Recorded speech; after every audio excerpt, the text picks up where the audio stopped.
Assalamualaikum warahmatullahi wabarakatuh. Perkenalkan, nama saya Nathaniel Linda Wilianto, NIM 6425-2004, kelas 642D07.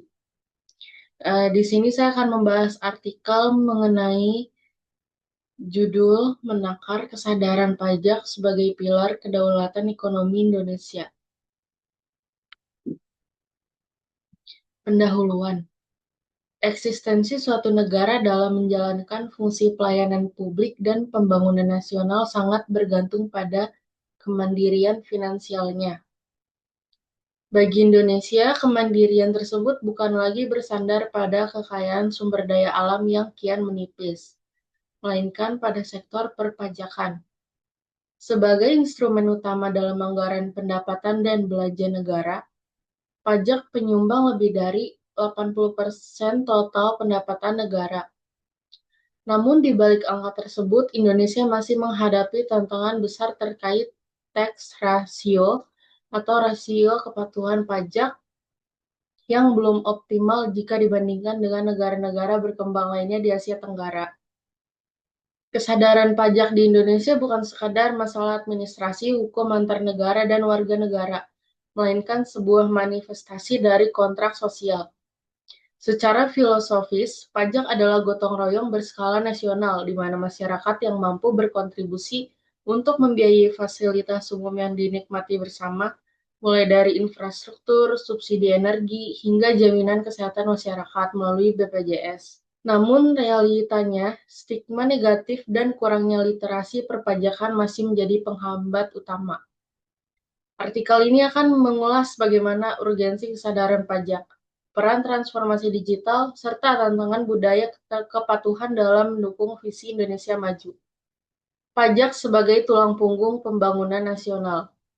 Dalam struktur ekonomi Indonesia, pajak menjalankan fungsi budgeter yang sangat krusial sebagai sumber pendanaan utama bagi belanja negara. Dana yang dihimpun dari masyarakat dialokasikan secara strategis untuk memenuhi mandat konstitusi. Salah satunya adalah pengalokasian 20% APBN untuk sektor pendidikan guna mencetak sumber daya manusia yang unggul melalui program seperti KIP Kuliah dan dana BOS. Selain itu, pajak menjadi instrumen redistribusi pendapatan melalui berbagai program pelindungan sosial dan subsidi yang bertujuan untuk memperkecil kesenjangan ekonomi. Tanpa kontribusi pajak yang stabil, pembangunan infrastruktur strategis yang menjadi urat nadi distribusi barang dan jasa di pelosok Nusantara akan terhambat, yang pada akhirnya dapat mengganggu stabilitas pertumbuhan ekonomi nasional. Digitalisasi dan reformasi administrasi perpajakan. Pemerintah Indonesia terus berupaya meruntuhkan hambatan birokrasi melalui transformasi digital di bawah payung DJP. Langkah revolusioner seperti integrasi NIK menjadi NPWP merupakan upaya konkret untuk menciptakan sistem administrasi yang lebih efisien dan terpadu bagi warga negara. Dengan hadirnya sistem e-filing, e-billing, hingga implementasi Korea Tax System, proses pemenuhan kewajiban perpajakan kini menjadi lebih transparan dan dapat diakses dari mana saja tanpa harus mengantri di kantor pajak. Modernisasi ini diharapkan mampu meningkatkan kepercayaan publik karena meminimalisir interaksi tatap muka yang rentan terhadap praktik maladministrasi, sekaligus memberikan kepastian hukum bagi para wajib pajak di era digital. Tantangan literasi dan budaya kepatuhan sukarela. Meskipun infrastruktur digital telah tersedia, tantangan terbesar di Indonesia tetap terletak pada aspek literasi perpajakan. Banyak masyarakat yang belum sepenuhnya memahami hubungan timbal balik antara pajak yang dibayarkan dengan fasilitas publik yang mereka nikmati sehari-hari. Hal ini menuntut adanya pendekatan edukasi yang lebih masif, mulai dari bangku sekolah hingga perguruan tinggi melalui program seperti Tax to Campus.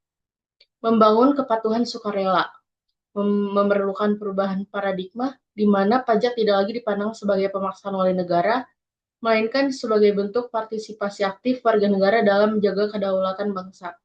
Sinergi antara transparansi pengelolaan anggaran oleh pemerintah dan kejujuran pelaporan oleh warga negara menjadi kunci utama dalam memutus siklus ketidakpercayaan masyarakat. Kesimpulan, kesadaran pajak adalah investasi jangka panjang untuk stabilitas nasional. Ketika warga negara memahami bahwa setiap rupiah yang disetorkan kembali dalam bentuk keamanan, pendidikan, dan infrastruktur, maka pajak tidak lagi dianggap sebagai beban, melainkan sebagai kontribusi nyata dalam menjaga kedaulatan bangsa. Indonesia yang mandiri secara finansial hanya bisa terwujud melalui gotong royong kolektif dalam sistem perpajakan yang adil, transparan, dan akuntabel. Dengan meningkatkan kesadaran pajak hari ini, kita tengah mengamankan kesejahteraan generasi Indonesia di masa depan. Sekian penjelasan artikel dari saya. Terima kasih.